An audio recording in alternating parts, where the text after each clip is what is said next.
बिस्मिल्लाहिर्रहमानिर्रहीम। फ़ज़ाइल सूरह नास।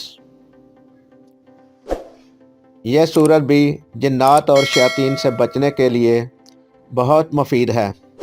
जो शख्स रात को सोते वक़्त सूरह फ़ातिहा, आयतुल कुर्सी, सूरह इखलास, सूरह फलक और यह सूरत एक एक मरतबा पढ़कर अपने हाथों पर दम करके दोनों हाथों को अपने चेहरे और सर से लेकर पेट और टांगों तक फेरे, इंशाअल्लाह वो रात भर जिन्नात और शयातीन के शर से और दीगर आफात समावी से महफूज और अल्लाह की पनाह में रहेगा।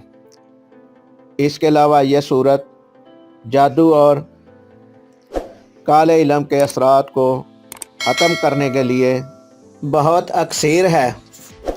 लिहाजा अगर किसी शख्स पर काले इल्म का वार हुआ हो तो इसे 11 रोज़ तक 1100 मरतबा अव्वल व आखिर दरूद शरीफ पढ़कर पानी दम करके पिलाएं या वो खुद पानी दम करके पिए। हर तरह के सहर और काले इल्म के असरात ख़त्म हो जाएंगे और कोई दुश्मन नुकसान ना पहुंचा सकेगा इंशाअल्लाह। यह वीडियो अगर पसंद आई हो तो लाइक करें, शेयर करें और हमारे चैनल उर्दू मैक को सब्सक्राइब करें और अपनी कीमती राय कमेंट्स बॉक्स में ज़रूर दें। शुक्रिया।